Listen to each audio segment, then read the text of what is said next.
derivatif. Apa itu derivatif? Nah, dilihat dari namanya, dia itu kita dulu pelajaran matematika SMA ngomongin derivatif integral gitu kan. Nah, derivatif itu kan artinya kan turunan dari sebuah fungsi kan. Nah, turunannya kurang lebih sama. Jadi derivatif di sini itu artinya turunan, tapi dia bukan turunan dari fungsi untungnya ya. Sesuatu. Nah, sesuatu itu istilahnya bisa dipahami dengan apa namanya? Biasanya yang dipakai untuk derivatif itu adalah komoditas. Jadi dia adalah turunan dari sebuah komoditas. Komoditas itu apa? Komoditas itu contohnya misalnya di pasar trading itu kan ya. Jadi komoditas ini merupakan komoditas yang ada di pasar trading ya teman-teman ya. Contoh misalnya kalau ada yang pernah main-main ke pasar trading gitu kan kalian ada yang namanya pasar jagung ya. Jagung itu ada Pak di pasar trading. Terus berikutnya ada pasar gandum, minyak bumi, CPO, batu bara, biji besi, bahkan uranium dan sebagainya. Itu di pasar itu diperdagangkan. Ya, jadi komoditas itu di trading. Dan salah satu komoditas itu adalah saham ya. Saham yang dijual di bursa itu bisa dianggap komoditas. Oke? Nah, jadi ada komoditas. Nah, terus kenapa pelaku pasar itu dia tuh membuat turunan dari komoditas ini. Nah, turunannya namanya derivatif. Ini turunan derivatif. Nah, dia merupakan turunan dari komoditas ini, derivatif itu. Makanya dia dikasih nama derivatif. Loh, kalau itu derivatif itu apa? Jadi derivatif ini dia bukan komoditas, paham ya? Dia surat berharga. Surat berharga ini tidak melambangkan komoditas, dia bukan komoditasnya. Paham ya? Jagung ya jagung gitu. Kalau kalian mau beli jagung ya dapatnya jagung. Tetapi ketika kalian beli derivatif, dapatnya derivatif, bukan komoditas yang dilindungi dari derivatif tadi. Nah, terus apa arti turunannya? Sementara ini derivatif itu memang dia sebagai surat berharga yang independen, tetapi derivatif ini suatu saat bisa diubah menjadi komoditas. Masih ingat option saham nggak? Ada option sama waran saham pas ngomongin DPS dulu, pelajaran tingkat 2. Nah, itu juga derivatif optionnya saham itu. Dia bukan saham, option saham bukan kan? Tetapi dalam jangka waktu tertentu, dia itu bisa diubah menjadi saham. Nah, logiknya sama seperti itu. Derivatif yang di sini lebih luas lagi. Jadi dia nggak cuma bisa dirubah menjadi saham aja, tetapi juga bisa dirubah menjadi barang-barang yang lain. Paham ya? Jadi dengan derivatif ini kalian jadi berhak membeli komoditas dengan harga tertentu. Jadi harganya sudah ditentukan. Nah, terus apa untungnya kalau kita beli derivatif? Kalau beli derivatif, harganya itu sudah ditentukan di awal di kontrak. Oke. Biji besi ini bulan lagi. Wah, harga biji besi kan naik turun ya. Ini fluktuatif. Wah, saya mau harganya pasti deh. Ya udah sekarang udah beli derivatif gitu kan. Tanda tangan forward kontrak misalnya gitu kan. Nah, terus kemudian kita jadi dapat beli harga biji besi dengan harga sekian gitu misalnya. Udah ada harganya. Nah, jadi kita udah nggak perlu khawatir lagi dengan naik turunnya harga pasar karena kita sudah fix harganya sekian. Bisa naik, bisa untung nggak? Bisa rugi nggak? Bisa. Jadi ini ya beli derivatif juga kayak perjudian. Cuman yang pasti ketika kita beli derivatif, harganya sudah bisa kita pastikan. Jadi hal-hal yang terkait kepastian itu kita sudah pegang. Jadi dalam memprediksi biaya dan sebagainya kita tuh sudah bisa lakukan itu. Beda kalau kita itu nggak punya derivatifnya. Maka ketika kita butuhkan harus beli dari pasar. Nah, sementara harga pasar tadi tidak pasti. Oke, jadi itu ya arti derivatif ya. Bisa dipahami? Halo? Bisa. Nah, bentuk derivatif itu ada 4 yang kita pelajari 2 minggu ya. Ada option, ada forward contract, ada future contract, ada swap. Ya ada 4, ada option, ada forward contract, ada future, ada swap. Ya, jadi instrumen derivatif ada 4. Oke, nah ini ya. Ada surat berharga option, forward contract, future sama swap. Oke. Nah, terus berikutnya derivatif ini tadi sudah kita jelaskan ya, dia itu ada variabel dasar yang mendasarinya. Ya berarti komoditasnya. Komoditasnya ini yang menjadi dasar dari harga derivatif itu tadi. Nah, terus berikutnya, karena derivatif itu bukan komoditas, jadi kalau kalian main di trading, harga derivatif itu dia jauh lebih murah dibandingkan harga komoditasnya. Nah, harga 1 ton jagung itu pasti jauh lebih mahal bila dibandingkan dengan hak untuk membeli 1 ton jagung. Benar nggak? Jadi dengan derivatif ini kalian jadi punya hak untuk membeli atau menjual komoditas dengan harga yang ada di kontrak itu tadi. Kira-kira haknya lebih mahal dari jagungnya nggak? Ya pasti jauh lebih murah dibandingkan jagungnya. Sementara derivatif itu bisa diperdagangkan. Untuk dua jenis derivatif ini, yang option dan future ini, dia ada pasarnya, jadi bisa diperdagangkan. Ya, jadi kalian masih bisa nyari untung dari naik turunnya harga derivatif ini tadi. Oke? Nah, terus derivatif ini dia diselesaikan di masa mendatang. Dia adalah hak untuk membeli atau menjual komoditas ini tadi, oke, yang masih akan terjadi di masa-masa mendatang haknya itu. Sekarang sih masih belum bisa, tapi nanti ada jenis derivatif yang bisa dieksekusi kapan aja sih. Oke? Nah, bagaimana akuntansi untuk mencatat derivatif? Akuntansi untuk mencatat derivatif itu ada dua. Ada satu, itu adalah akuntansi untuk derivatif murni. Yang kedua itu adalah akuntansi derivatif dalam rangka lindung.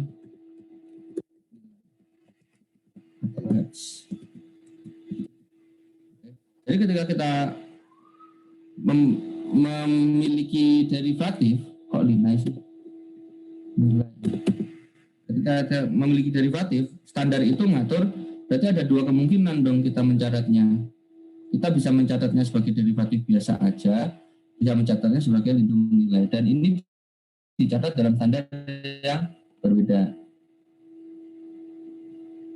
Paham ya? Jadi ada kemungkinan kita nanti mencatat sebagai derivatif biasa atau dalam lindung nilai. Apa yang membedakan derivatif biasa dan lindung nilai? Nah, kalau dicatat sebagai lindung nilai, kita itu membeli derivatif itu dalam rangka melindungi nilai yang ada dalam perusahaan. Jadi ini ada sesuatu yang ada nilainya.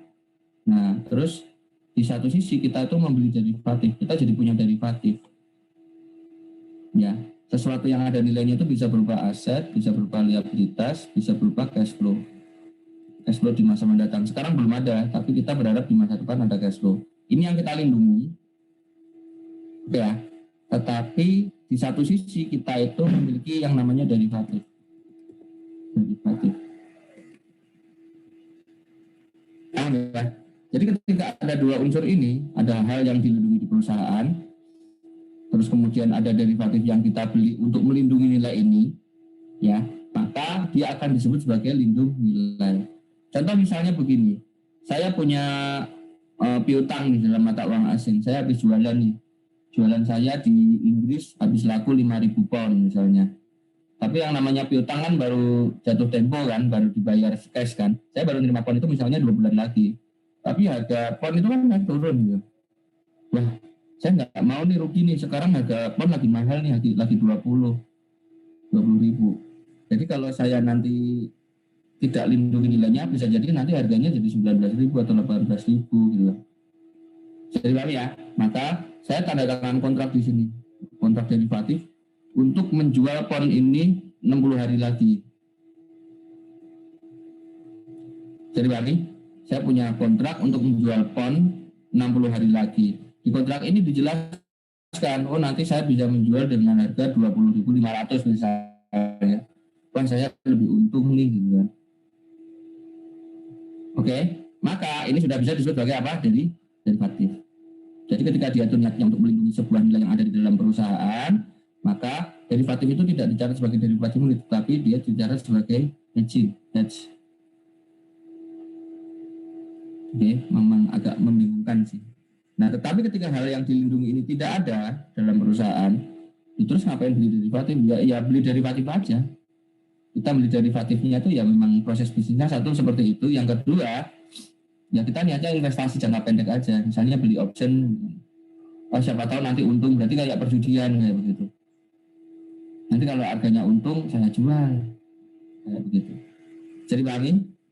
Nah, maka itu kalau dia yang nilai yang pengen dilindungi nggak ada, dia akan dicatat sebagai derivatif biasa. Oke. Nah, hari ini kita hanya akan belajar yang derivatif murni.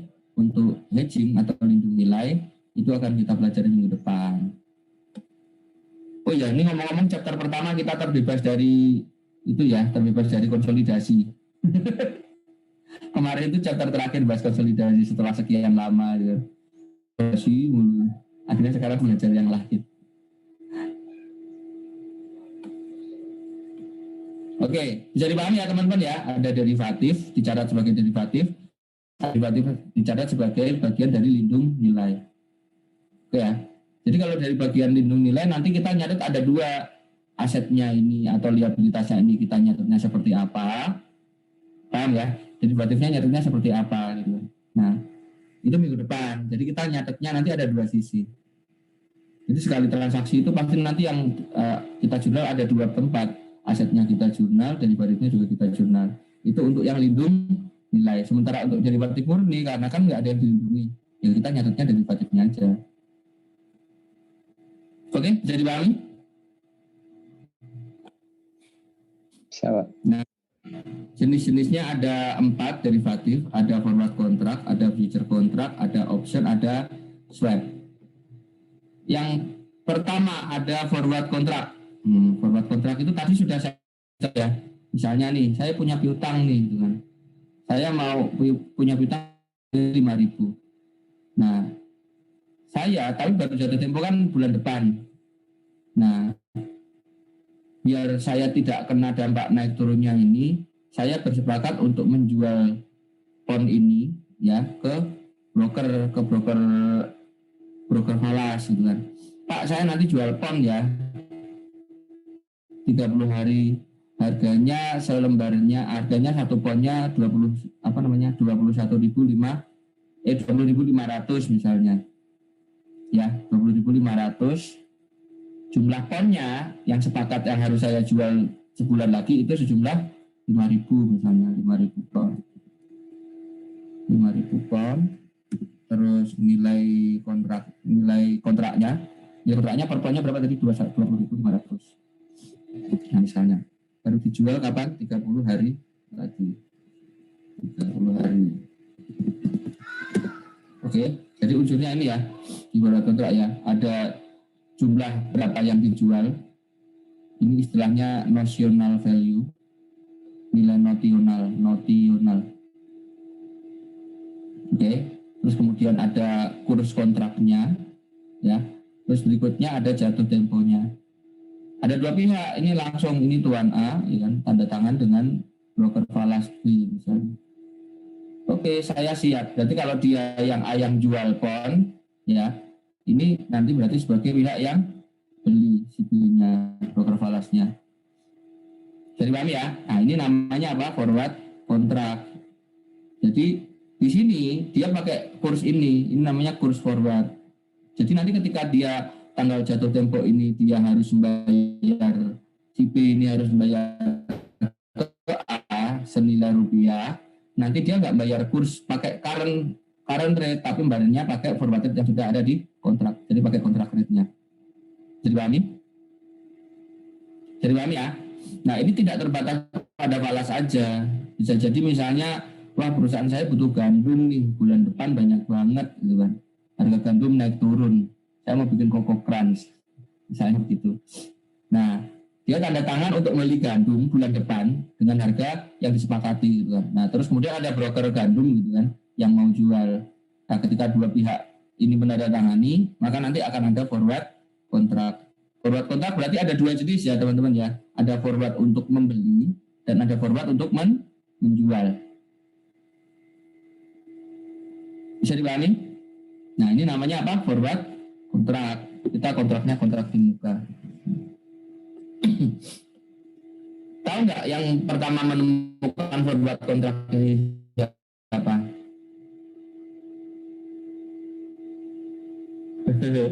Nama yang kalian pasti sekali dengan nama ini. Namanya adalah VOC. Jadi sebelum bangkrut, ya. VOC itu ini dia bikin derivatif zaman dulu. Jadi transaksi derivatif pertama di dunia itu memang sudah dari 1700-an ya. Yang pertama buat VOC. Derivatifnya ya pasti sudah kita bisa tebak ya. Derivatif terhadap penjualan apa? Ya benar, rempah-rempah. Terus kemudian VOC bangkrut, ya kan? Terus kemudian pemerintahan di Indonesia digantikan sama pemerintahan Hindia Belanda. Itu baru kita dijajah Belanda. Sebelumnya mah kita dijajah VOC. Udah. Sudah ya. Jadi kita tuh dijajah perusahaan loh. Negara seluas ini, sebanyak itu kerajaannya dijajah sama PT. Ada PT dong menjajah Indonesia. Oke, paham ya? Ini forward kontrak. Terus berikutnya future kontrak. Future kontrak itu sama seperti forward kontrak, cuman bedanya ini tuan A, ya, tuan B, dua pihak yang bersepakat ini ya. Nah, transaksinya itu terjadinya di pasar. Kalau ini kan mereka ketemu bikin kontrak. Kalau ini belinya di pasar. Jadi si B, pihak yang menjadi penjual future, ya, ini dia jual future nih. Jual future, saya jual future di pasar. Future ini, nah nanti yang megang future ini bisa membeli gandum misalnya, bisa membeli, ini tadi kita jualan apa sih? Dolar ya. Nah ini saya future-nya future gandum aja ya. Nah setiap future ini satu lembar future orang itu bisa membeli 2 ton gandum misalnya, 2 ton gandum. Seharga 1 tonnya itu misalnya $1.000 misalnya, ngarang ya. Setiap satu future orang itu bisa membeli ini. Nah maka nanti ketika ada orang menandatangani kontrak future ini yang ada di pasar ini, ya si B mau nggak mau harus menjual gandum seharga ini $1.000 ini per tonnya. Bisa dipahami nggak? Nah saya seperti Pak A ini kan, kucuk-kucuk waduh bulan depan saya butuh gandum nih gitu kan. Nah dia malas tanda tangan kontrak, ya udahlah saya beli future aja nih gitu kan. Kursnya kayaknya bagus ini kontrak rate-nya. Nah, saya beli future. Maka ketika saya memegang future ini, saya beli 3 nih misalnya. Ya, saya beli 3, maka saya berhak untuk membeli berapa? 6 ton gandum. Ya, 30 hari lagi. Ini ada jatuh temponya juga di future ini, di kontrak yang dijual sama di pasar ini. Nah, dia ada jatuh temponya juga. Nah, saya berhak membeli 6 ton gandum dengan harga per tonnya $1.000. Seperti itu. Bisa dipahami? Jadi sama kurang lebih hak untuk membeli dan menjual sesuatu pada tanggal tertentu dengan harga kontrak. Kurang lebih sama. Cuman bedanya kalau ini kan dua pihak ketemu langsung. Kalau future mereka nggak ketemu langsung. Ketemunya di pasar. Dan mereka juga di sini belum tentu ketemu tatap muka. Ya udah ada di pasar ini ada orang nawarin future, si A tinggal beli gitu. Ya dan sebaliknya bisa jadi si A nih kan, wah saya bulan depan punya gandum nih misalnya, saya mau jual A, nah dia jual future di sini kan untuk menjual gandum misalnya. Jadi pahami ya? Nah ini namanya future. Sudah tahu bedanya dengan forward ya? Nah jadi bedanya tadi satu, kalau forward kontrak tadi dua pihak saling berhubungan, future tadi orangnya tidak berhubungan. Terus yang kedua forward kontrak ini jumlah kuotasinya atau jumlah nasional amount-nya ini bebas, terserah mereka sepakatnya berapa. Sementara future di pasar itu sudah ada standarnya. Iya, di pasar sudah ada standarnya. Standar future misalnya untuk gandum misalnya per lembar future itu ya 2 ton misalnya kayak begitu. Maka ketika orang mau jual gandum di situ atau orang mau bikin future untuk beli gandum di situ, mau nggak mau dia kalau bikin per lembar ya per lembarnya 2 ton. Ya, jadi nggak enaknya ketika si A ini misalnya saya membeli future nih, tapi saya butuhnya 5 ton nih. Nah, maka nanti pilihannya saya beli 2 ton atau saya membeli 3 ton, membeli 2 future ya. Kalau 2 future saya berarti dapat berapa ton? 4 ton. Ya kan? Saya dapat 4 ton padahal butuhnya berapa tadi? 5. Atau saya beli 3, dapatnya berapa? 6. Nah, nggak enak. Nggak enaknya di situ.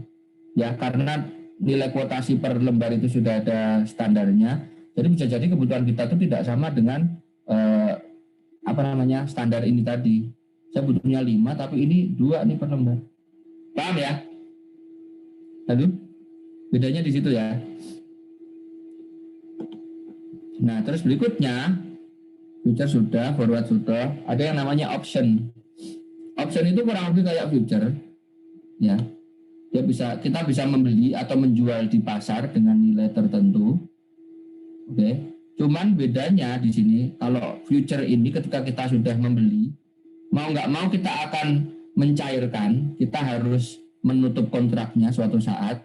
Paham ya, menandatangani kontraknya, oh ya jadi dibeli atau jadi dijual future-nya. Nah, kalau option seperti namanya, dia itu option. Jadi kita bisa membatalkan atau meneruskan kontrak itu tadi. Ya, kalau future sama forward nggak bisa dibatalkan. Oke, kalau option bisa dibatalkan. Makanya dikasih nama option. Paham ya? Contohnya begini, oh saya butuh gandum nih gitu kan. Tapi harga gandum naik turun nih. Saya butuh gandum misalnya 6. Nah, 6 ton misalnya ya. Ya udahlah saya beli option di pasar option membeli option di pasar misalnya. Saya beli 3 pas nih. Saya butuh 3.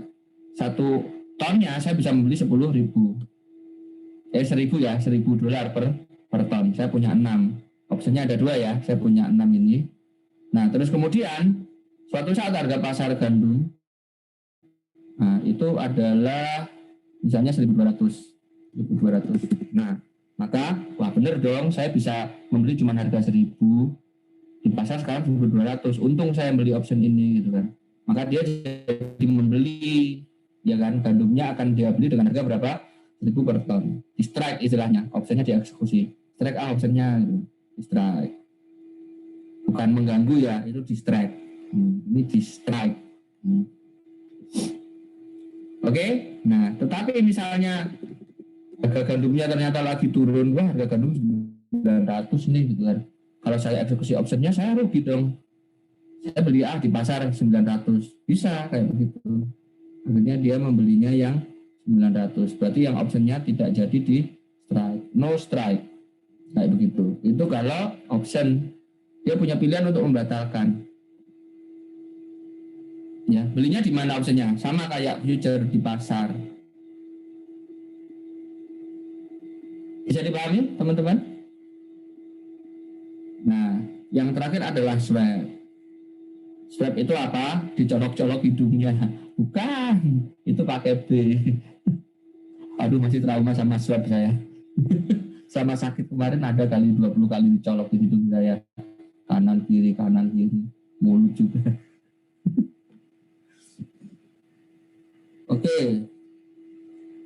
Swab ini paling berbeda dengan yang lain. Kalau swab ini, ya istilahnya apa? Swab itu pertukaran. Umumnya itu terjadinya di suku bunga ya, suku bunga. Contoh misalnya seperti ini, saya punya obligasi jumlahnya 1.000, tapi di obligasi ini perjanjiannya bunganya fluktuatif. Ini bunganya fluktuatif.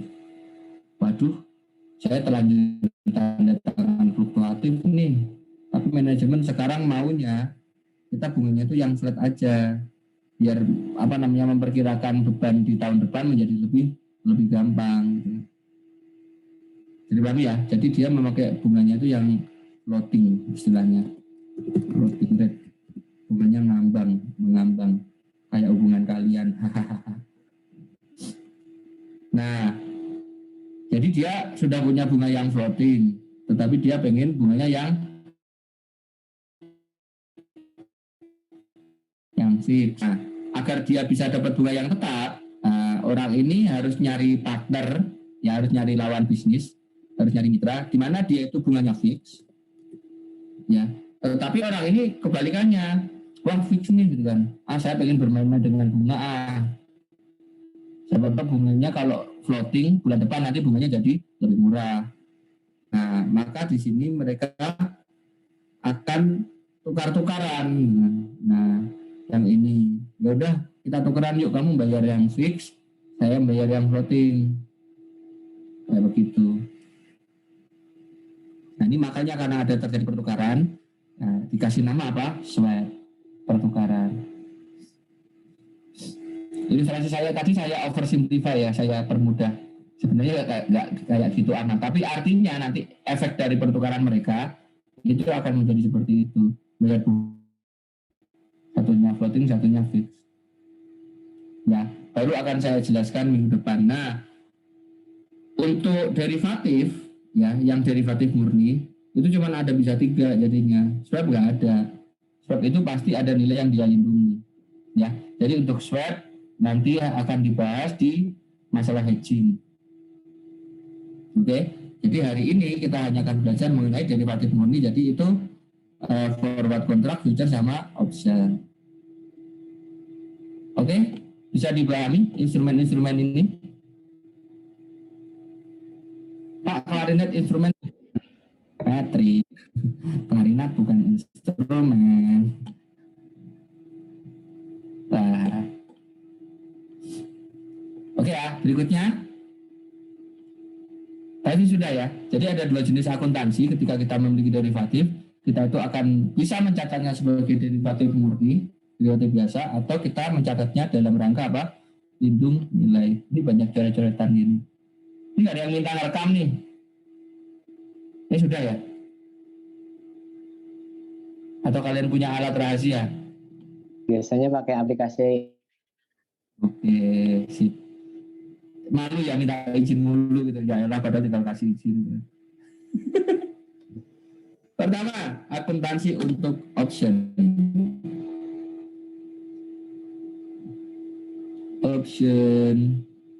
Nah, tadi sudah saya jelaskan ya. Jadi option itu adalah hak untuk membeli atau menjual sebuah komoditas. Nah, jadi kalian bayangin ini ada 2 belah pihak. Ini ada pasar, ini pasarnya ya. Nah, ada 2 belah pihak. Di sini ada tuan A dan tuan B. Nanti di sini akan ada pihak yang berperan sebagai seller option. Nah, dia yang menjual kontrak option ini tadi. Oke, terus ada satu pihak lagi, berarti yang berperan sebagai buyer. Jangan itu dong, bukan, itu pakai A, ini pakai U, buyer. Oke, jadi ada pihak yang menjual option dan pihak yang membeli option. Jadi pihak yang membeli option tadi, ya pihak yang menjual option tadi misalnya, nah dia itu bisa menjual 2 jenis option. Bisa menjual 2 jenis option. Yang pertama, option itu disebut sebagai call option. Call option. Jadi adalah option untuk memanggil. Memanggil itu berarti apa? Option untuk membeli komoditas. Ya, jadi pemegang option ini tadi, misalnya, ini kan dia jual call option, ya, ini beli call option. Nah, maka pihak yang memegang call option, berarti pihak yang memegang call option itu siapa di sini? Yang jual atau yang beli?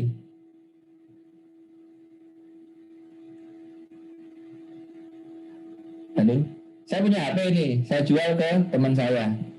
Setelah terjadi penjualan, yang megang HP-nya siapa? Teman saya, pembeli ya, paham ya? Nah, ini dia jual option, optionnya ada yang beli. Maka pada saat jatuh tempo, yang megang option siapa? Pembelinya ya. Nah, maka pembelinya atau yang megang option itu, dia punya hak untuk membeli komoditasnya. Contoh misalnya, ini si sellernya itu dia jual option untuk membeli CPO misalnya. CPO.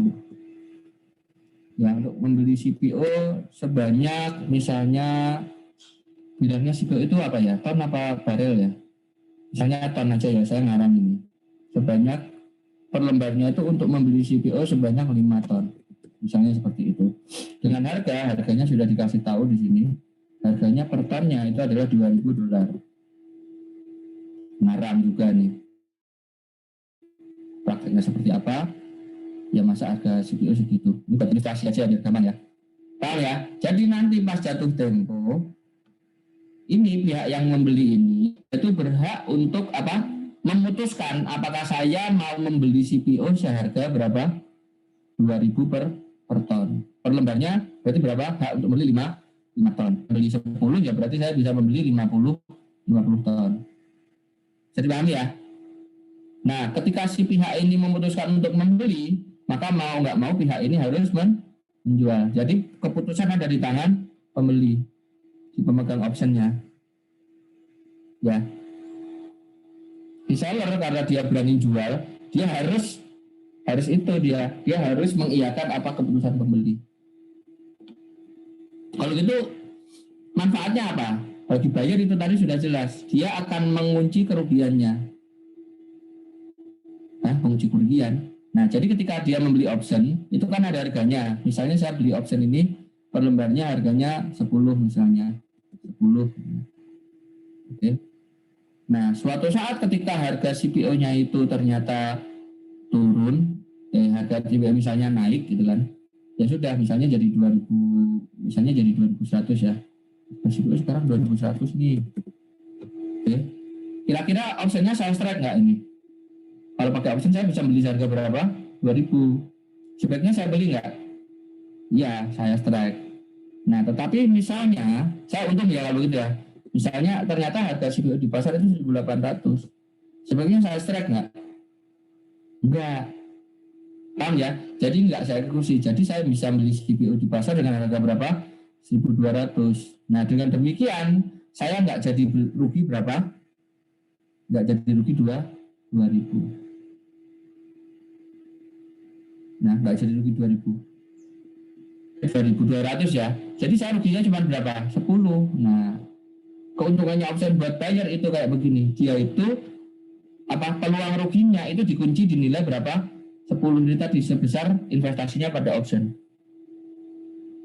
Tapi ketika dia untungnya bisa untung terus. Misalnya suatu saat harga CPO ternyata naik banget nih 5000 misalnya. 5000. Nah, dia kan bisa beli seharga 2000. Untungnya nggak ada batasnya dia. Paham ya? Tetapi kalau rugi, misalnya suatu saat CPO itu harganya di bawahnya 2000, misalnya jadi 500 gitu misalnya ya. Kan saya nggak rugi nih. Saya punya option, saya nggak rugi 1500. Saya cukup rugi ini aja, 10 aja. Tinggal nggak dibeli optionnya selesai kan? Nah. Oke, bisa dipahami? Nah, jadi keuntungan bagi penjual, keuntungan bagi pembeli apa ini tadi? Nah, dia mengunci kerugiannya. Beda seperti orang yang nggak punya option kan? Misalnya suatu saat harga optionnya itu 5000, ya orangnya bakal rugi 3000. Paham ya? Tetapi ketika harganya turun, ya dia nggak jadi rugi, kebalikannya. Tetapi ketika saya punya option, ketika harganya turun, saya tetap nggak rugi-rugi amat. Saya tetap rugi maksimal berapa? Senilai option yang tidak saya eksekusi ini tadi. Kan cuma dihangusin aja, ya udahlah nggak usah dihangusin, kan hangus ya. Selesai. Paham ya? Itu bagi pembeli. Nah terus kalau begitu bagi penjualnya untungnya apa dong gitu kan? Kok kerugian ada di dia mulu gitu kan? Kebalikannya, paling tidak si seller itu untungnya adalah ini. Dia tuh berharap untung maksimalnya adalah nilai option yang dia jual. Misalnya saya per lembar jual option nilainya 100.000 misalnya. Ya nilai 100.000 itulah yang saya harapkan untuk saya jadi itu. Jadi saya berharap orangnya nggak exercise. Kan saya harus ganti nih kayak begitu ya. Ya saya jadi gamblingnya, wah nanti pasti nilai barangnya bakal turun nih gitu kan. Jadi orangnya nggak strike. Nah, dia gamblingnya di situ. Jadi ketika harganya turun, orangnya nggak strike, uangnya ini saya dapat dengan percuma. Saya dapatnya gratis. Ya udah dapat duit ini. Paham ya? Ini bagi penjual. Kerugiannya apa ya? Tadi dia harus membayar selisih ketika terjadi penurunan harga, terjadi kenaikan harga. Ketika harganya naik kan orangnya strike. Ya. Jadi kita ya harus bayar kerugian itu. Nah, itu untung dan ruginya punya option atau jual option. Bisa dipahami? Halo. Oke, terus berikutnya option yang berikutnya itu ada yang namanya put option. Put option. Nah, put naruh, ya kan? Bahasa harfiahnya kan meletakkan. Nah, berarti orang yang punya option ini kebalikannya ya, dia berhak untuk menjual komoditas pada saat tanggal jatuh tempo.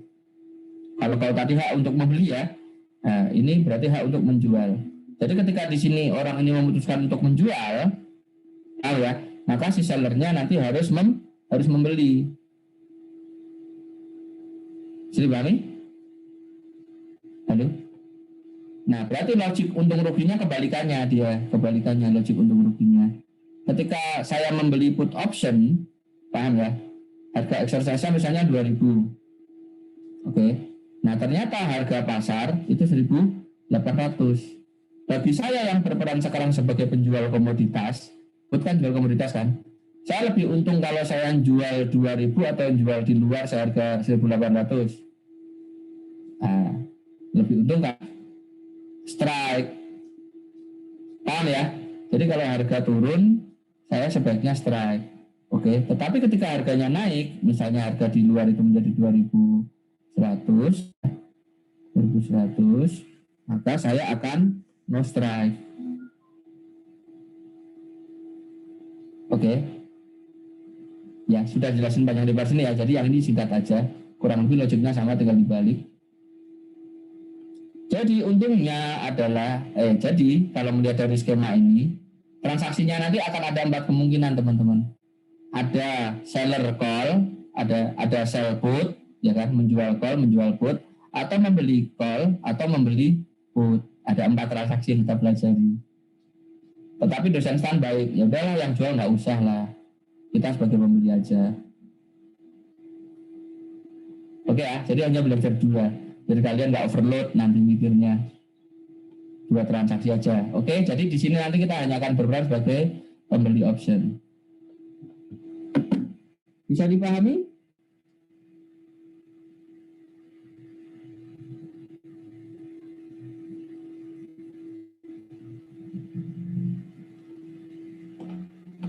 Ya, oke ya. Ini option berarti seperti ini. Terus ada 2 jenis option teman-teman. Ya, ada 2 jenis gaya option. Ada yang American option atau European option. Amerika itu dia kan ada tanggal jatuh tempo. Optionnya itu bisa di-exercise kapan saja sebelum sampai jatuh tempo. Pokoknya saat kita pegang itu bisa di-exercise. Tetapi kalau yang European option, ya mau nggak mau di-exercise-nya pada saat tanggal jatuh tempo. Bisa ya? Contoh seperti ini nih option. Tutup poin aja ya. Ya udah nggak apa-apa. Misalnya begini, ada sebuah perusahaan PTG ya. Ini orangnya nggak normal ini dia. Ada PTG ini, dia membeli call option, total cost-nya, sertifikatnya. Ini nggak tahu berapa lembarnya. Saya karang ya, misalnya saya membeli 10 lembar nih. 10 lembar ya. Maka per lembarnya jadi ada berapa harganya? Per lembarnya berarti harganya 100. Ini buat ilustrasinya biar lebih gampang. 10 lembar ya, saya beli 10 lembar. 10 lembar. Nah, berarti saya beli 10 lembar ya. Jadi total harga yang saya keluarkan itu menjadi berapa? 1 juta. Nah, total 10 lembar ini kita berhak untuk membeli 2.000 kilo. Berarti per kilonya bisa hak untuk membeli berapa optionnya per lembarnya? 200 kilo ya. Nah, seperti ini logiknya. Oke, saya membeli 10 lembar option. Oke, 10 lembar option. Di mana per lembarnya harganya adalah 100.000. Per lembar option saya itu bisa membeli gula sebanyak 200, atau total gula yang bisa saya beli berapa jadinya? 2.000 kilo. Kan saya punya 10 lembar, ya kan?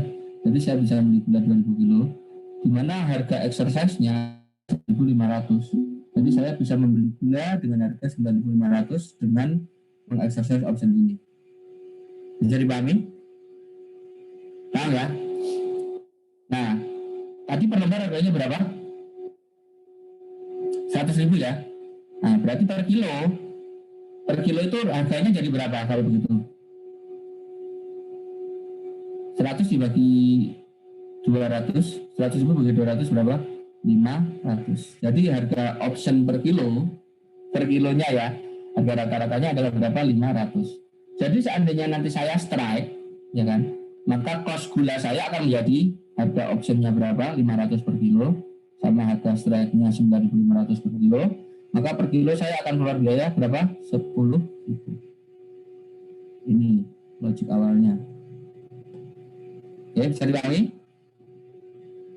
Nah, jadi seandainya harga pasar itu 11.000, tadi kok saya kalau exercise option 10.000 kan? Sebaiknya saya strike atau enggak? Strike. Paham ya? Saya strike. Kenapa? Kalau beli di luar, saya itu harus beli 11.000. Ya, di sini kok saya hanya 10.000. Jadi saya untung berapa dari total 2.000 kilo pembelian? Saya jadi menghindari biaya tambahan 2 juta. Untung 2 juta saya. Oke? Terus berikutnya. Yang bawah dulu ya. Ketika harga barangnya sekarang 9.700 misalnya. 9.700. Oke. Ketika saya beli, saya akan keluar biaya per lembarnya jadi berapa? Saya udah beli option ya misalnya ya. Saya udah beli optionnya. Ya. Saya udah punya option, saya bisa strike dengan total cost-nya jadinya jadi berapa saya? 10.000. Berarti harga strike-nya tadi berapa? 9.500 ya. 9.500. Jadi sebenarnya harga pasarnya itu masih di atas harga optionnya. Oke. Nah, kalau begini, total cost saya kan jadi 10.000. Sementara harga pasar 100. Jadi sebaiknya saya strike atau enggak? Enggak. Ya, ini saya salah. Ini salah nih. Oke. Logiknya begini, ketika saya exercise option, ya, maka saya per lembarnya akan untung atau rugi? Seperti ini, rugi. Rugi kan? Rugi berapa? 300. Dari total berapa? 2.000 kilo, ya berarti saya akan rugi berapa? 600.000. Paham ya? Tetapi ketika saya strike, ya kan, saya beli, ya, maka saya akan keluar biaya berapa tadi? Per kilonya menjadi 10.000. Oke, saya akan rugi berapa jadinya? Ketika saya nggak strike, paham? Sorry. Tadi saya salah ngomong. Ketika saya strike, saya rugi berapa tadi? 600.000. Bisa dipahami nggak? Halo? Nah, tetapi ketika saya tidak strike, ketika saya no strike, opsinya akan hangus. Cost optionnya tadi berapa? 1 juta. Saya akan rugi berapa jadinya? 1 juta. Mending rugi 1 juta apa 600.000? 600.000. Jadi jawabannya apa? Strike. Beli. Paham ya? Opsinya nanti akan saya itu exercise. Oke? Paham ya? Jadi saya cuma rugi 600. Ya? Iya. Mau nanya. Aku Iya. bingung yang ini, Pak. Kenapa dia jadi 9.500? Jadi maksudnya kalau dia di strike itu kenapa dia jadi 9.000? Exercise price-nya, total cost-nya kan saya 10.000. Tadi saya jelaskan. Exercise price-nya berapa? 500. 9.500 gitu loh. Ini ngomong yang ini adalah exercise price-nya. Total cost tadi apa? Exercise price ditambah dengan harga option-nya. Bisa dipahami? Jadi yang 9.500 itu apanya, Pak? Harga strike-nya. Jadi ketika saya mau membeli option itu, saya harus bayar ke orang itu berapa? 9.500. Tapi kan dulu saya udah beli option ke dia per lembarnya, per kilonya berapa? 500. Jadi ketika saya strike, saya akan keluar biaya totalnya jadi berapa? 9.500 harga exercise-nya ditambah harga optionnya itu sendiri berapa? 500 per kilonya. Iya, Pak. Oke, Pak. Paham ya? Iya. Iya. Oke.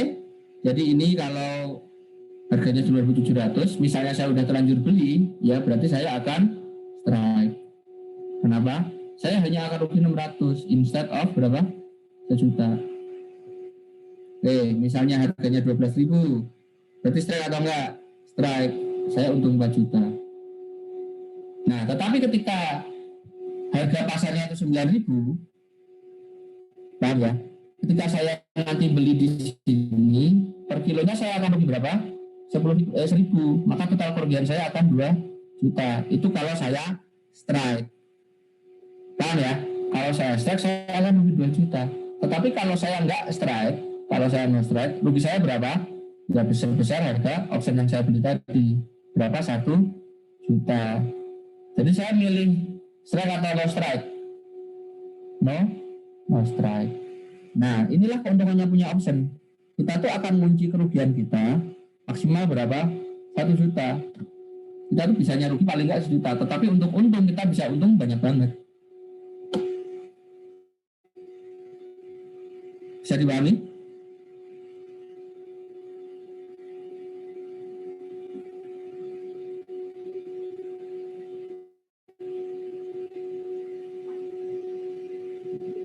Oke ya, lanjut ya. Nah, ini basic transaksinya option seperti ini.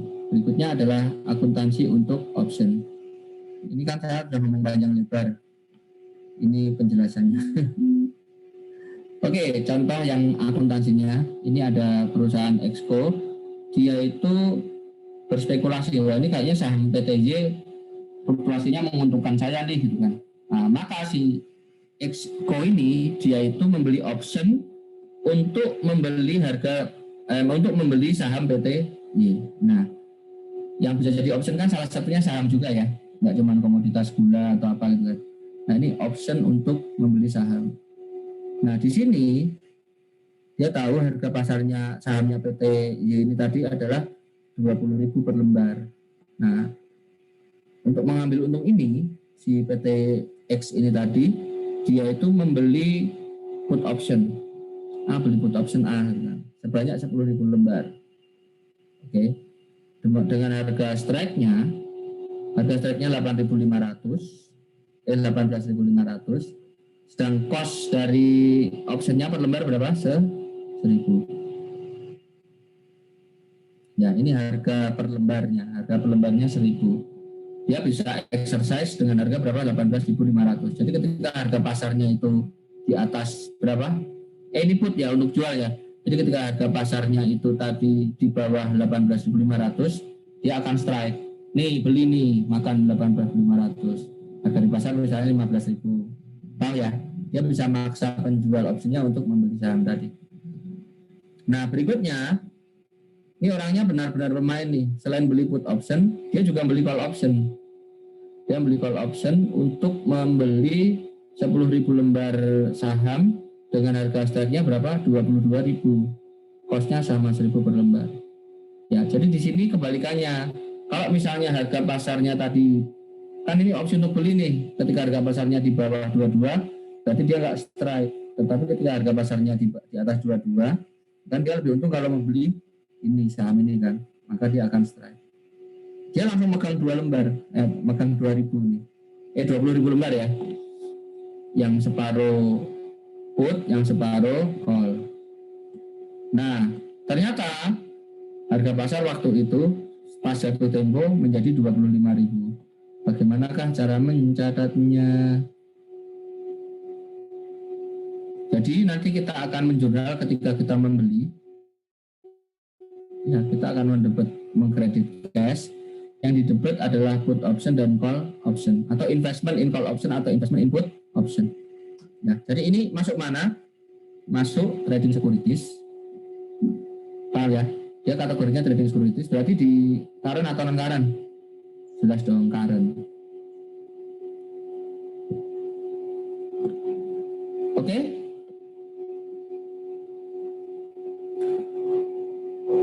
Nah, ternyata pas jatuh tempo,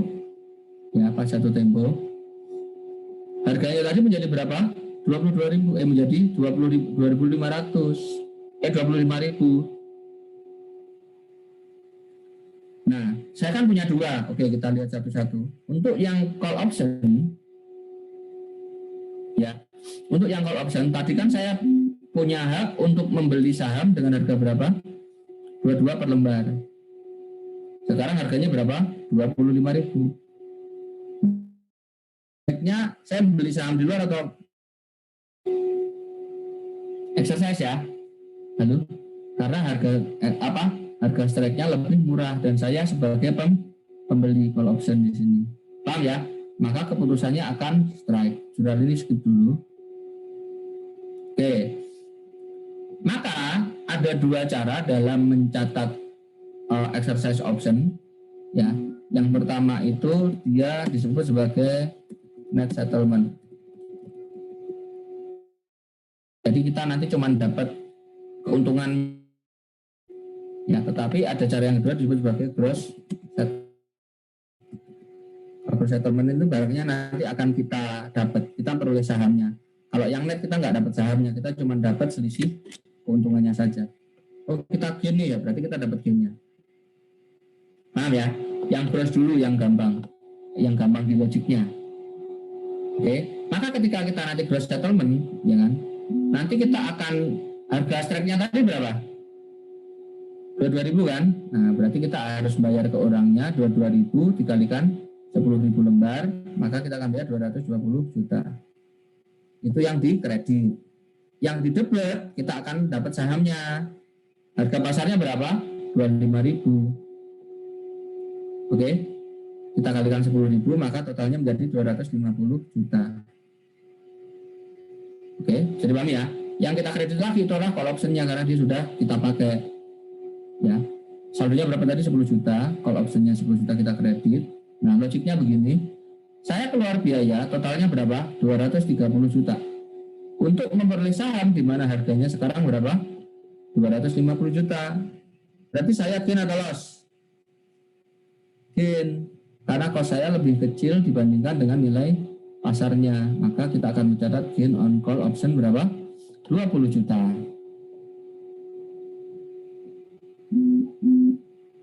Bisa dipahami? Yang bawah ini jangan dilihat. Oke, yang gross settlement paham ya teman-teman ya? Jadi kita dapat sahamnya. Halo? Guys. Suara saya berisik nggak ini? Enggak, Pak.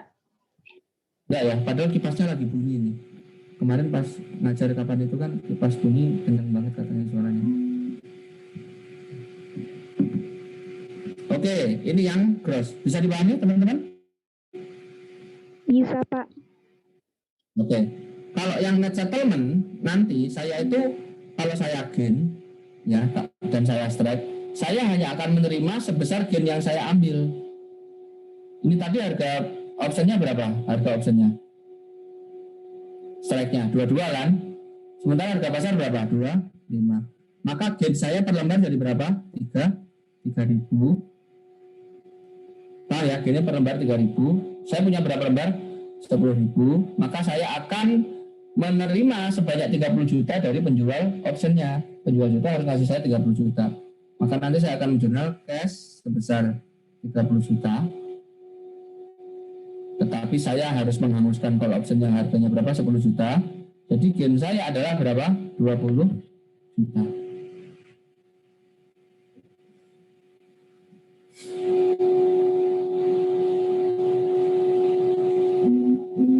Oke, bisa dipahami?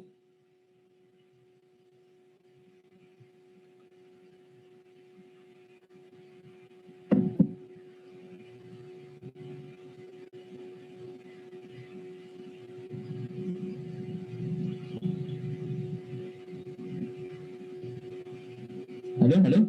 Ada dua ya, ada net settlement, ada gross settlement. Oke. Ini orangnya itu pakai gross settlement. Maka dia akan menjurnal, dia itu orangnya pakai net settlement. Tapi orangnya pengen punya sahamnya. Maka setelah dapat uang ini tadi, dapat gain 20 juta ini tadi, dia beli sahamnya. Trading pada cash. Yang ini bawahnya kebalikannya. Udah itu ilustrasi nggak penting. Intinya dua ini ya. Intinya dua nih, yang ini, yang gross sama yang net. Oke, diresapi dulu.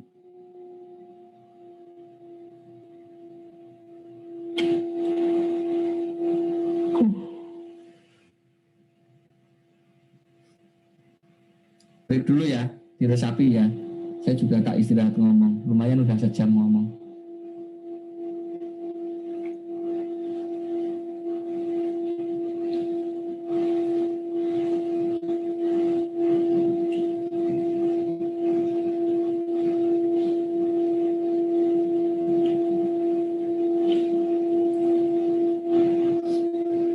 Ini filenya udah dapat kan kalian?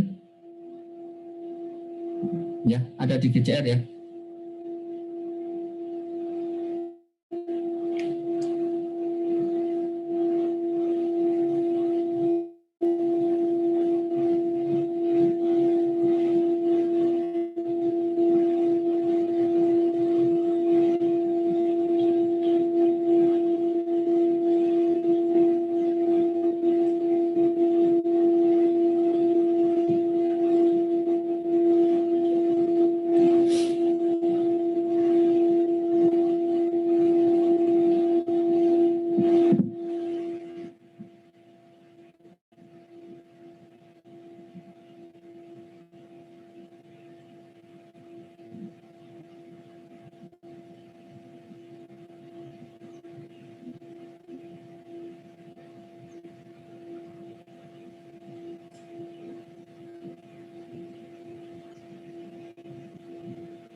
Oke, sudah?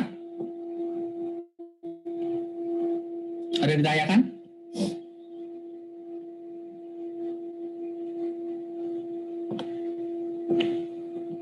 Sudah jelas ya? Ya, dimuter dari tadi. Ini kalian masih di sana kan? Tinggal lagi nanti saya. Tolong jangan tinggalkan saya dong. Ngomong-ngomong gimana kabarnya hari ini puasanya? Yang nggak puasa juga nggak apa-apa. Maksudnya kabarnya gimana? Gitu. Masa nggak nanya yang kabar? Alhamdulillah, Pak. Alhamdulillah ya. Alhamdulillah masih di rumah. Kok ngerti apa namanya kasus tsunami? Ngikutin nggak kalian? Nah itu kan ada varian baru yang ngeri banget ya. Dia tuh nggak bisa dideteksi dengan gampang. Jadi dia tuh nggak tinggal di rongga hidung. Kalau vaksin yang biasa kan virusnya itu ada yang nempel di rongga hidung kan, jadi bisa dideteksi via swab. Tapi yang varian di India itu saya lupa nomor berapa itu ya. Itu dia apa namanya? Dia nanti itu akan nggak ada di hidung. Jadi tinggalnya di paling dekat dengan luar tubuh itu di paring kalau nggak salah. Jadi nanti dia akan itu teman-teman. Nggak bisa dideteksi dengan gampang. Tapi orang India bisa deteksi itu ya. Atau mungkin varian yang lain lagi ya. Jadi sehari itu mereka akan bisa sampai 300.000 yang kemarin ya. 300.000 loh itu.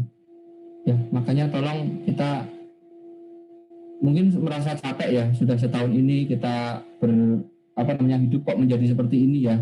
Hanya penuh dengan teror, mau ngapa-ngapain nggak boleh, ngapa-ngapain nggak enak. Ya tapi ya sekali lagi ini demi keselamatan jiwa. Ya, kebebasan yang seperti ini misalnya ya. Ya mungkin kalian nggak bebas, tapi kan kalian bisa menyelamatkan nyawa kalian atau nyawa orang lain. Ya, itu benar-benar tidak ternilai. Saya kan ngalamin sendiri nih kemarin mau meninggal kemarin itu. Serius, saya nafas saja harus dibantu. Bayangkan saya nggak dibantu dengan alat nafas. Wallahu alam. Ya, jadi ya itu tadi. Ya, tolong jaga diri kita. Ya, cuman kan kita kan sudah mulai beradaptasi dengan COVID ya. Jadi kita sudah bisa pergi-pergi dan kemana-mana gitu kan, ya nggak apa-apa silakan pergi-pergi, tapi paling tidak tolonglah dijaga protokolnya, ya tetap pakai masker, tetap tidak berkerumun yang banyak banget, ya teman-teman ya, kita jaga keselamatan kita semua. Pesan moral, kasih pesan moral, masa bercanda mulu.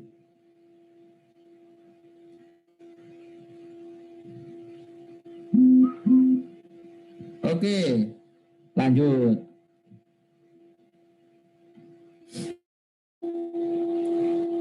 Nah, tadi untuk yang call ya, kan baru yang call. Bagaimana dengan yang put? Yang put tadi kan kita bisa menjual dengan harga berapa tadi harga jualnya? 18.500. 18.500. Sementara harga pasarnya sekarang di luar itu ada berapa? 22.000. Oke, 22.000. Maka nanti kita akan strike atau no strike?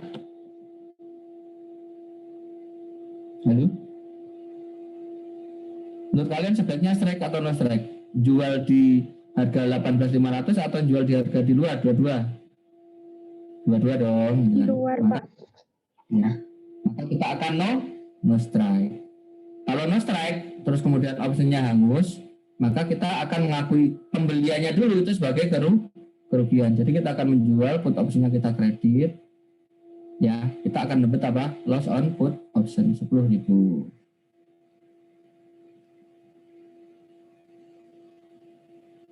Bisa ya? Gampang. Ini untuk yang put option. Ya, ada dua ya. Nah, ini untuk jurnal penyelesaian seperti apa itu belum dibahas ya sama dosen-dosen sekarang ya. Jadi saya asumsikan enggak dulu deh. Nggak usah ngajarin yang ada jurnal itu ya, jurnal penyesuaian. Oke? Mudah-mudahan nggak keluar. Ya enggak lah, di bahan ajar yang nggak dikeluarkan kok masa itu. Oke, berikutnya untuk future kontrak. Forward ya. Untuk forward kontrak. Tadi sudah kita pelajari teori dasarnya, apa itu forward dan future, ya. Bedanya kalau forward kontrak tadi apa namanya? Kalau forward kontrak dia perjanjian dua pihak, ya. Terus jumlahnya custom.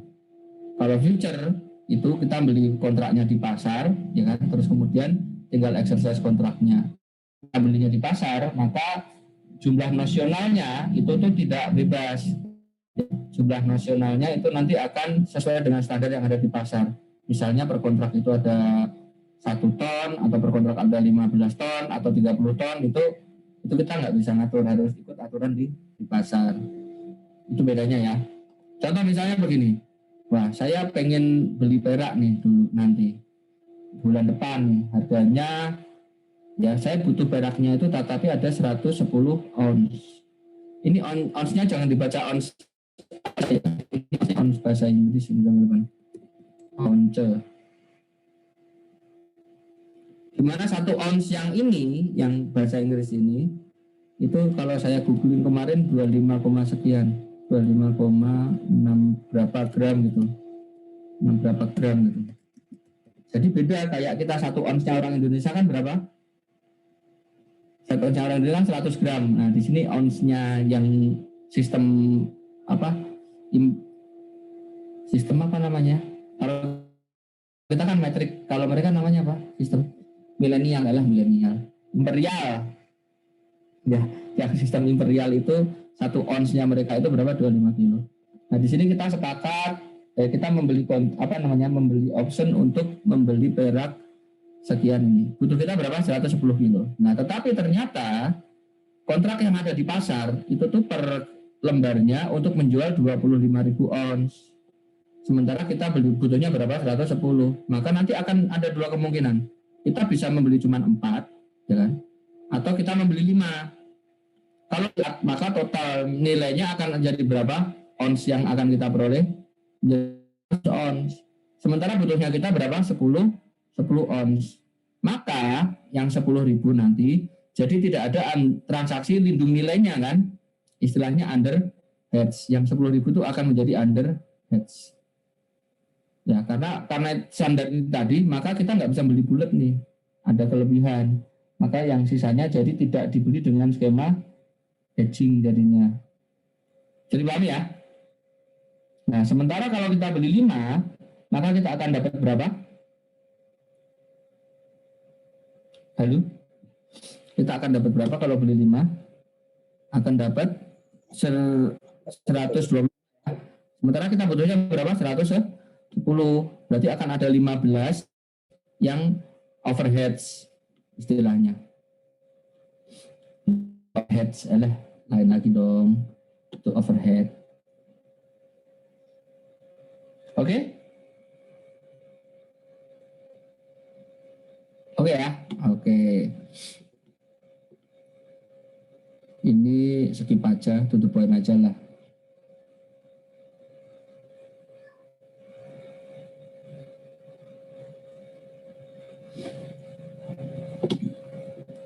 Sudah, pada kontrak itu adalah kontrak untuk membeli. Tadi sudah jelas ya penjelasan saya yang tadi ya.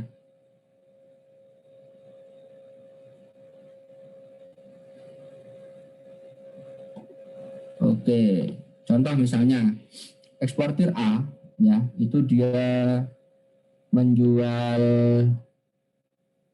produknya ke rekanannya di luar negeri. Dia tukang ekspor ya. Nah, suatu saat dia itu menjual ke rekanannya, terus dia berhasil menjual dengan total penjualan berapa? 1 juta. Jadi dia punya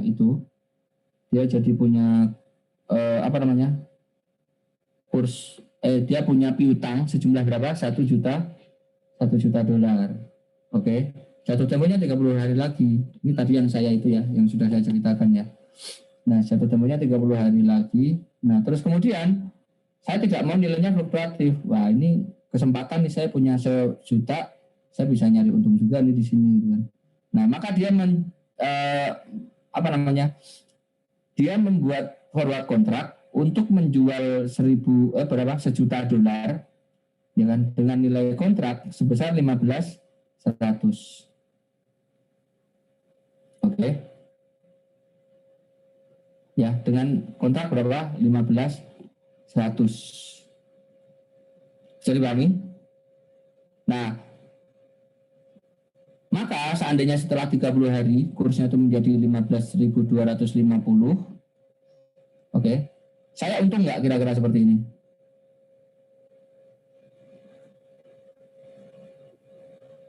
Saya mau jual dolar nih, 1 dolarnya nilai kontraknya 15.100. Oke, maka ketika 30 hari lagi ternyata kurs spotnya ada 15.250. Saya sebagai penjual untung nggak? Ini kan nggak kayak option yang kita bisa batalin atau enggak. Ini kan nggak bisa kita batalkan. Mau jual senilai berapa? 15.100. Kita untung apa lagi? Rugi bukan, Mbak? Iya, Pak. Oke ya. Nah, nanti sama seperti option dalam mencatat kerugian nanti dalam exercise transaksi ini ada 2 pendekatan ya teman-teman ya. Kita bisa pakai spot trade, kita bisa pakai net settlement atau bisa pakai gross settlement. Berarti kita akan harus bayar ke brokernya tadi sebesar selisihnya ya. Loss kita berapa? 150 ya. Ke dia 150 dikali 1 juta. 150 juta loss.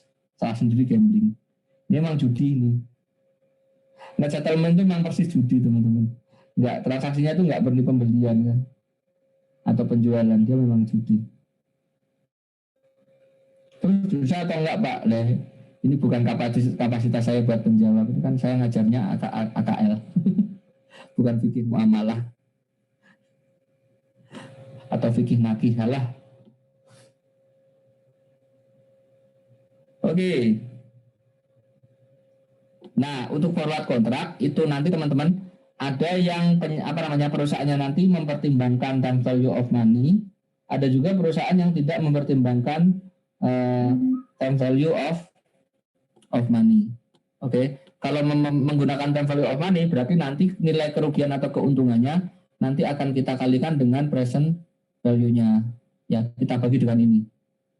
1 plus R pangkat T. Ini biasa, ini kerugian biasa. Jangan dilihat sebagai rumus yang terlalu rumit ya. Itu tidak serumit itu kok.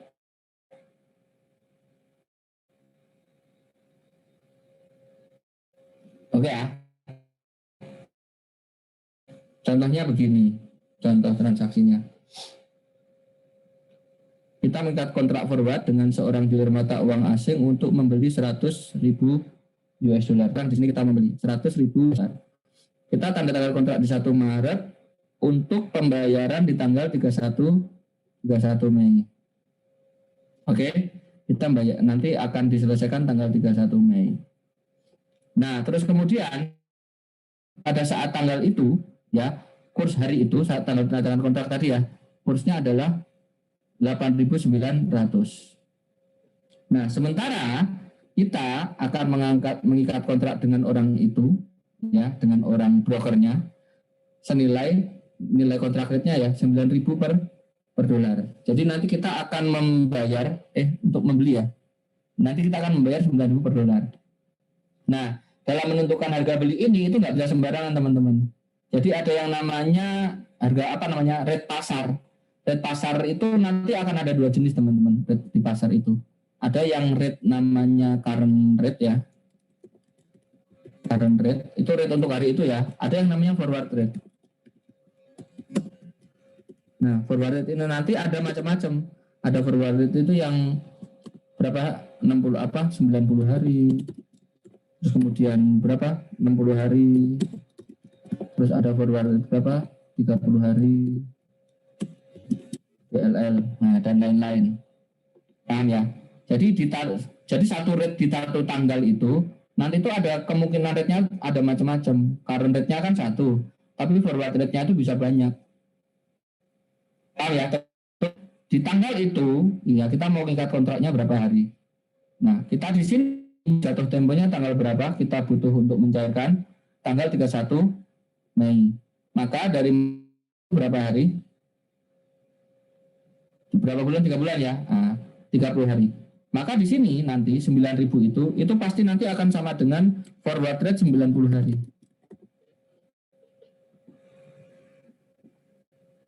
Ya, hati-hati di soal nanti ada forwardnya, rate-nya itu ada hari-harinya. Ada rate sekian hari, ada forward rate sekian hari, kayak begitu. Nah, hati-hati teman-teman. Ya, harus bisa ngepas-ngepasin. Makanya saya jelaskan dari awal rate-rate ini. Oke? Halo. Bisa dipahami? Bisa, Pak. Ya, jadi forward rate itu nggak cuma ada satu, tapi ada banyak, tergantung harinya juga. Nah, maka nanti ketika kita terjadi kontrak ini, kita sepakat nih, saya nanti harus membeli 100.000 US dollar dengan harga 9.000 ya, deal salaman bersama orangnya atau tanda tangan kontrak. Nah, pada hari H, beda seperti option. Pas option tadi saya bayar nggak untuk membeli sekuritasnya tadi? Bayar. Di sini kan hanya tanda tangan kontrak, jadi tidak ada cash yang saya keluarkan sama sekali.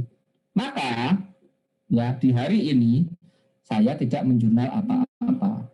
Jadi no entry di tanggal tanda tangan. Oke?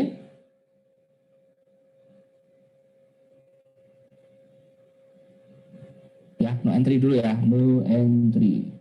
Nah, terus berikutnya, ya, berikutnya tanggal berapa sekarang? Sudah tanggal 31 Maret.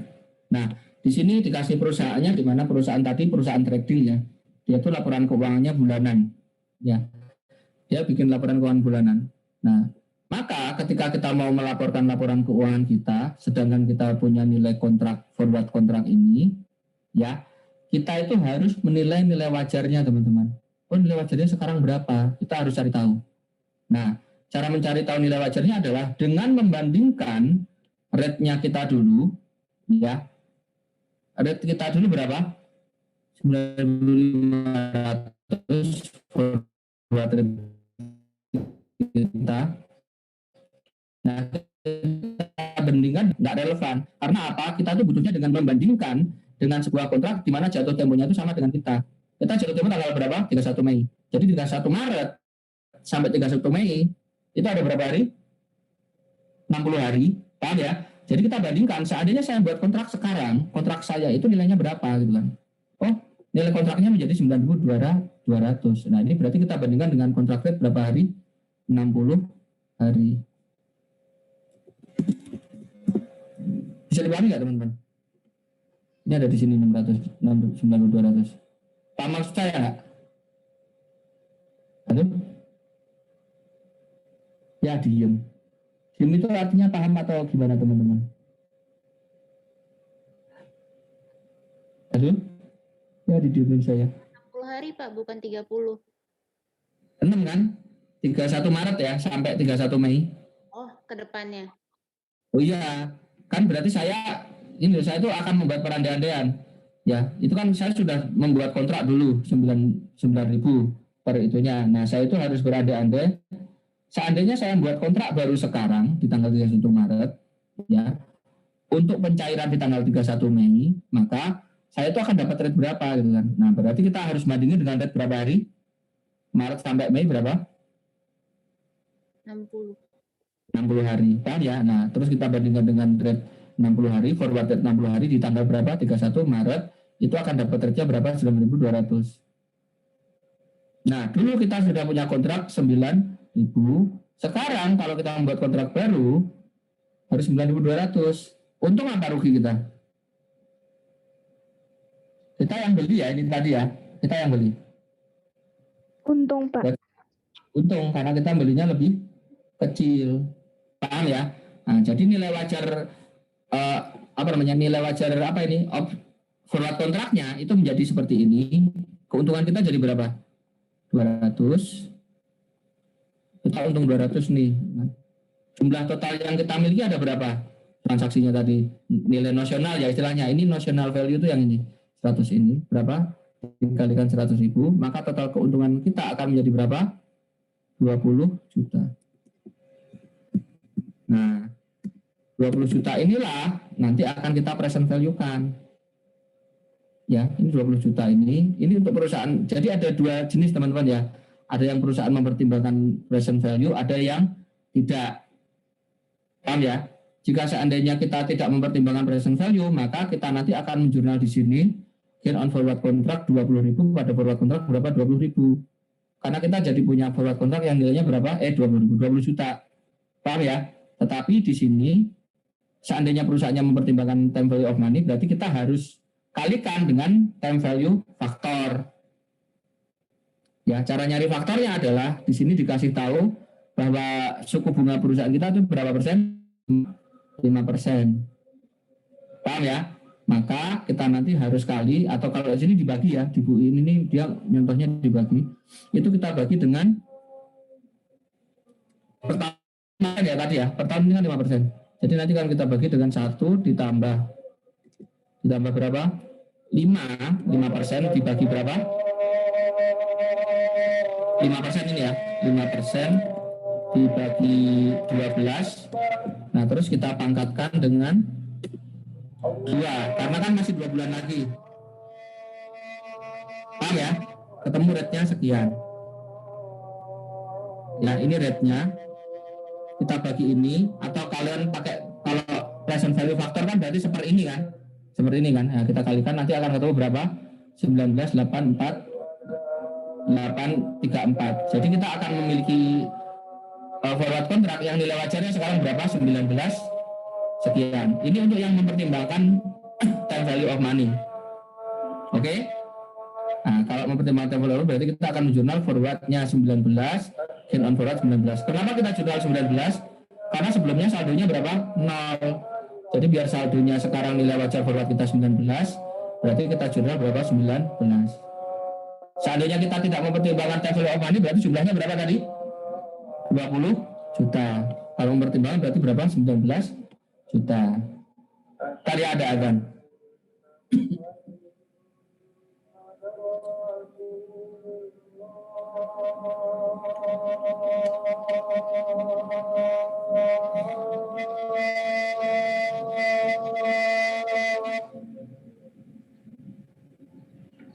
أشهد أن محمدا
Oke, lanjut ya.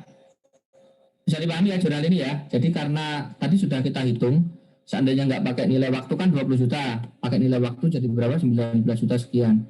Nyari present value-nya bisa ya teman-teman ini tadi ya. 1 ditambah 5%. 5% kan dibagi 12 karena ini suku bunga untuk setahun. Jadi untuk sebulan berapa? 5/12, entah berapa ini. Halo? Bisa direspon? Ayolah. Iya, Pak. Kasihan banget saya, ya Allah, udah puasa ngomong sendirian. Oke, terus berikutnya pada tanggal 30 April ya. Nah, berarti kita harus bandingin dengan seandainya kalau saya buat kontrak sekarang di 31 Mei itu saya dapat rate berapa? Paham ya? Dan saya harus bandingin dengan forward rate berapa hari? Halo? 30. 30, Pak. Saya harus bandingkan dengan forward rate 30 hari.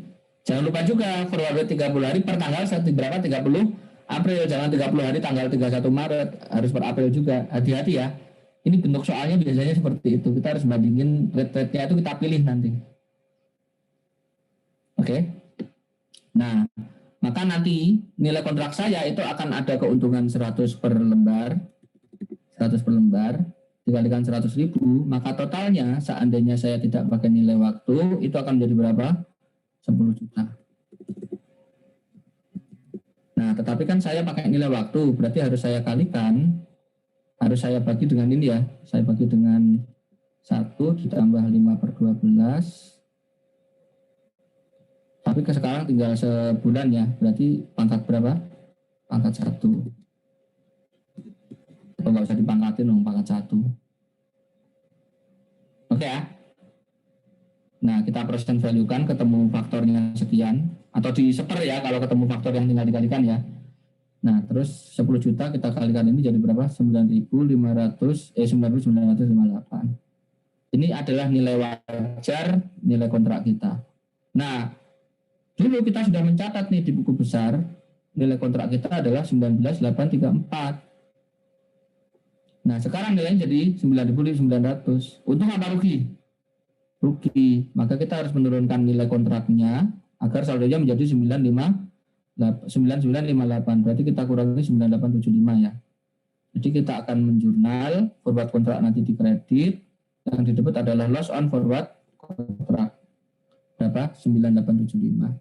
Seandainya perusahaannya tidak mempertimbangkan nilai waktu dari uang, berarti kita bandinginnya, dulu kita punya saldo 20, paham ya? Nah sekarang nilai wajarnya berapa? 10. Maka kita akan menjurnal di sini berapa? 10 juta. 10 juta. Ini kalau perusahaannya tidak pakai nilai waktu. Enakan pakai nilai waktu atau enggak? Jadi tentu saja tidak. Ya, tetapi karena ngasih contohnya di sini ada nilai waktunya ya di bukunya Bu In, jadi kalian harus siap seandainya ada nilai waktunya. Oke. Nah, terus kemudian pas hari H ya kurs current-nya, ya berarti kan kita bandingin kan pakai kurs current dong. Masa pakai forward lagi kan sudah hari H.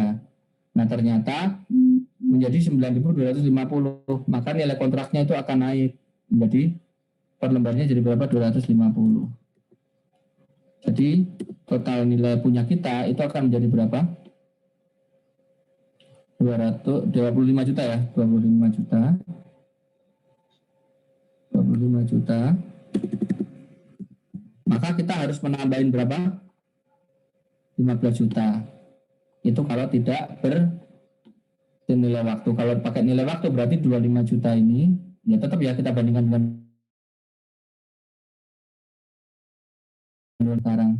Berarti 25 juta. Dulu saldo kita ada berapa? Sekian. 9.900.000 ya. Nah, maka harus kita tambah berapa? 15.041.000. Oke. Jadi sebelum kita exercise kita tambah dulu nih forward contract, kita tambah 1 pada gain on forward contract 15.041. Oke, berarti saldo forward contract kita ada berapa? 25 juta. Nah, terus kita exercise pakai yang gross settlement. Kalau pakai gross yang settlement, berarti jurnal kita akan menjadi, kita akan menerima cash dalam bentuk dolar sebanyak 100.000 dolar. Kursnya berapa hari itu? 9.250.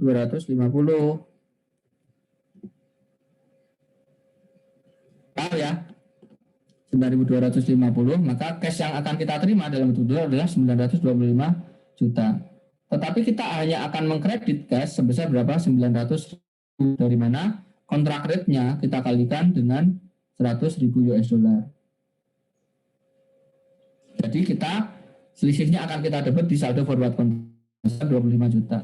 Jadi gain-nya ceritanya teman-teman di pendekatan forward contract ini itu tidak hanya diakui pada saat tanggal exercise, tetapi juga diakui pelan-pelan setiap tanggal pelaporan keuangan. Makanya tadi ada penyesuaian dikit-dikit kan, sesuaikan. Jadi pada tahun ini gain-nya tinggal 15. Karena yang 14 sekian, yang 9.000 sekian itu sudah diakui di tahun-tahun sebelumnya. Oke, ini yang gross settlement. Kalau yang net settlement gimana? Kalau yang net settlement, ya nanti kita akan hanya menerima ini. Ini yang bawahnya abaikan. Ya, berarti jurnal kita nanti akan, setelah kita jurnal ini, paham ya? Kita kan mungkin ada 25 juta kan tadi kan? Atau sebesar satu forward contract kita berapa? Nah, itu cash-nya akan kita terima sejumlah ini. Maka kita akan menjurnal cash pada forward contract 25 juta. Ini yang net settlement. Berhenti di sini. Yang di bawah ini ada perandaiannya.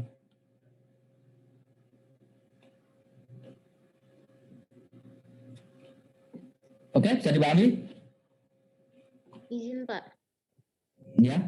Dia laporannya per bulan. Kalau misalnya per tahun, apa juga jurnal per bulannya atau gimana ya Pak? Nggak usah. Cuma Nggak usah. aja atau gimana? Iya. Setiap akhir tahun aja diperlukannya. Ya, nanti kita bacaannya juga seperti itu. Bikin kontraknya itu agak akhir tahun gitu loh. Jadi tetap harus bikin penyesuaian. Oke Pak, makasih Pak. Ya.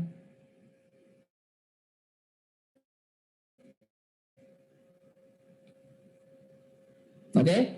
Nah, di bawah itu ada perandaiannya. Seandainya tadi kita net settlement-nya net, tapi orangnya memang butuh beli dolar gitu kan. Ya udah tinggal beli aja dolar. Berarti beli di luar ya, cash 925 pada cash 925. Cashnya dolar dapatnya. أشهد أن محمدا رسول الله حي على الصلاة حي على الفلاح قد قامت الصلاة قد قامت الصلاة الله أكبر الله أكبر لا إله إلا الله.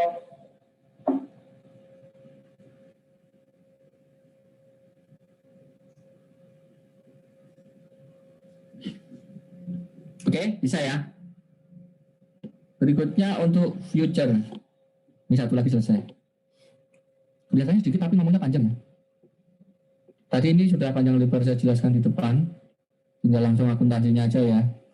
Semua sudah saya bayar di muka tadi. Oke, pada tanggal 1 Maret 2010 PT Exco, nah dia itu berspekulasi ini kayaknya harga emas bakal naik nih. Maka dia membeli 10 kontrak gold future, ya kan? Dengan harga 900 per ons. Ini jadi satu sertifikatnya ya. Satu sertifikatnya itu kita bisa membeli berapa? 100 ounce. Nilai nasional per lembarnya ya. Dengan harga exercise-nya berapa? Harga exercise-nya 900.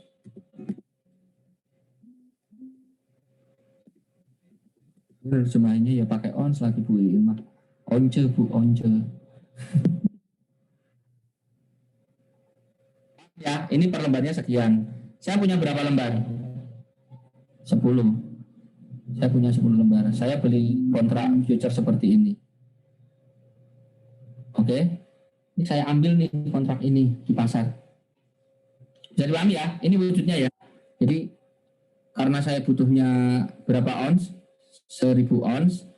Di pasar itu standarnya untuk emas ya. Standarnya emas itu adalah per lembar future itu adalah 100 ons. Jadi saya akan ngambil berapa? 10 lembar. Oke.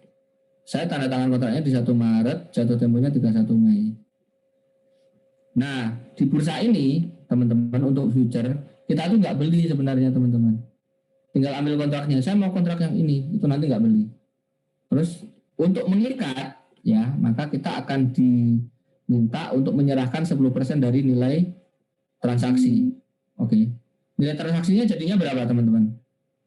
Kan saya beli 10 lembar. Ini misalnya ini satu transaksi nih.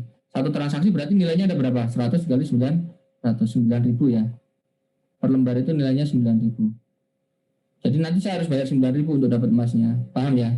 Sementara saya punya 10, maka nilai kontrak saya total berapa? 90.000. Kok 9.000? Ini 90.000 ya, 90.000. Maka total nilai kontrak saya adalah berapa? 900.000. Nah, saya harus menyerahkan 10%-nya buat DP. Itu nanti uangnya dikembalikan. Ya, maksudnya biar kita itu beda dengan option ya, di mana kita nggak bisa exercise. Ya bisa nggak ngambil option, bisa nggak di exercise. Untuk future harus di exercise, makanya uang kita ditahan. Kenapa ditahan? Ya karena kita tidak ketemu dengan orangnya. Jadi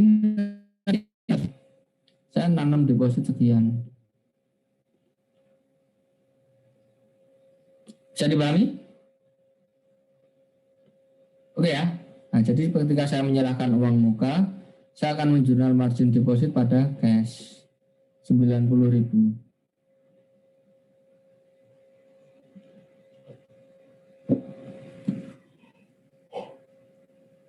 Oke. Nah, terus berikutnya sudah jatuh tempo. Belum jatuh tempo sih. Tadi kan jatuh temponya Mei. Ini tanggal 31 Maret. Ya. Tetapi harga emasnya ternyata sudah naik menjadi 950. Wah, ini sudah untung nih kita gitu kan. Kita kan tadi bisa beli seharga 900, sekarang harga pasarnya 950. Ya udahlah kita eksekusi aja sekarang gitu kan. Paham ya? Maka nanti jurnalnya adalah sebagai berikut ketika exercise. Nih Bang, saya mau exercise nih gitu kan.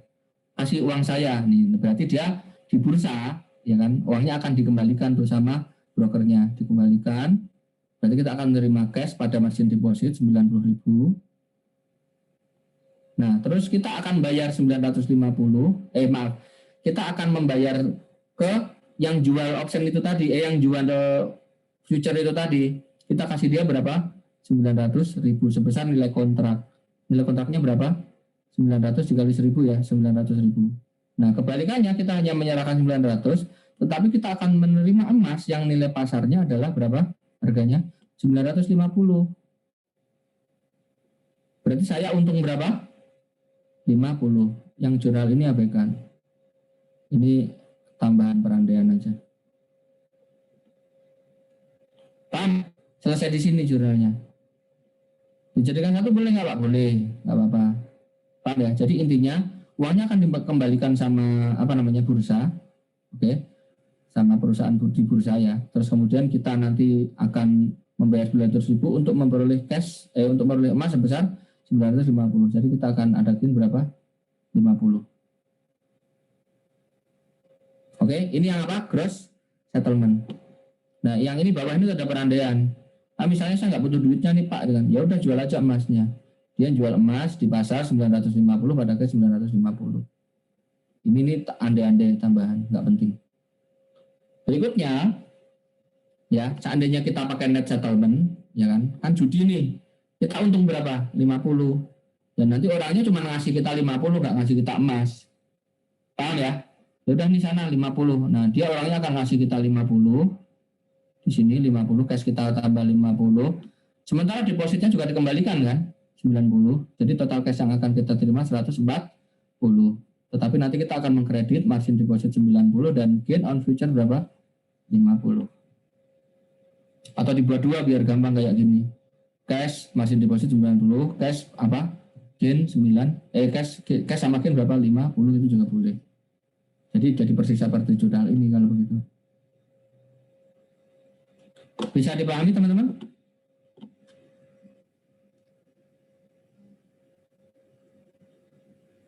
Hello, it's me. Berarti kita beli future kontrak itu nggak keluar biaya ya Pak? Ini dengan ngambil kontrak aja ya di pasar. Nanti pasarnya, perusahaan bursanya akan menahan uang kita.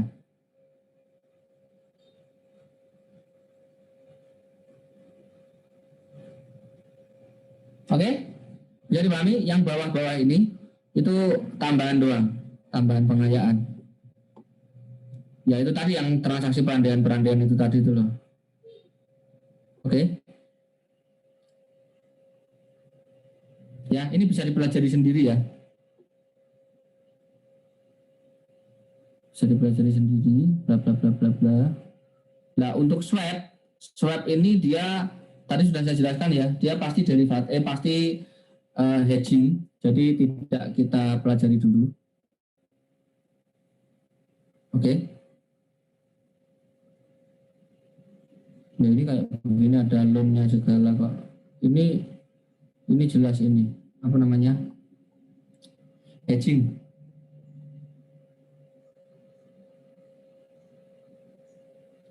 Rumit. Swap itu yang paling rumit. Tapi nggak rumit itu kok. Bisa dibaca sederhana. Oke? Sementara itu dulu ya teman-teman ya. Untuk materinya. Berarti di sisa waktu 45 menit itu untuk latihan. Soal sudah saya share di GCR. Silakan dikerjakan. Saya akan standby di WhatsApp. Oke. Sebelum kita akhiri Zoom, mari kita ambil gambar.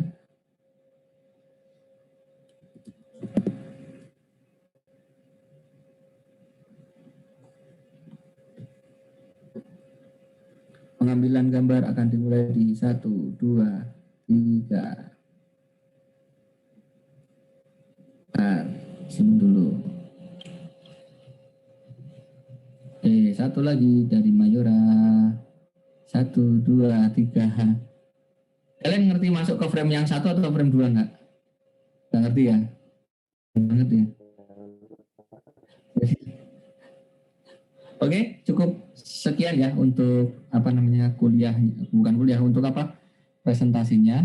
Nah, berarti minggu depan masuk ya? Ya Allah, ini sudah 10 hari terakhir loh, nggak boleh ibadah khusyuk ini. Tetap masuk. Mana kalian juga nggak ngelobi. Biasanya kalau mahasiswa ngelobi saya iyain aja, Pak lobi tambah libur. Oke. Itu yang saya tunggu. Saya nggak boleh menawarkan, tapi kan kalau ditawarin boleh dong. Padahal kalau saya dapat merubah jadwal kayak hari ini nih misalnya saya merubah jadwal, itu saya jadi itu teman-teman. Nilai saya itu berkurang. Jadi dosen itu yang pegawai tetap dosen, dia tuh dinilai kinerjanya. Salah satu hal yang dinilai itu apa enggak? Dia tuh merubah jadwal atau enggak. Jadi semakin sering saya merubah jadwal, saya semakin itu. Padahal kadang-kadang itu saya merubah jadwal juga gara-gara penugasan dari kantor. Edukasi begini. Lah, gimana sih? Ya nggak apa-apa lah, terima aja. Santai saya mah. Nilainya dikurangi, oke kurangi aja. Oke, cukup sekian. Saya tutup dulu ya. Zoom ini akan saya tutup dalam 1, 2, 3.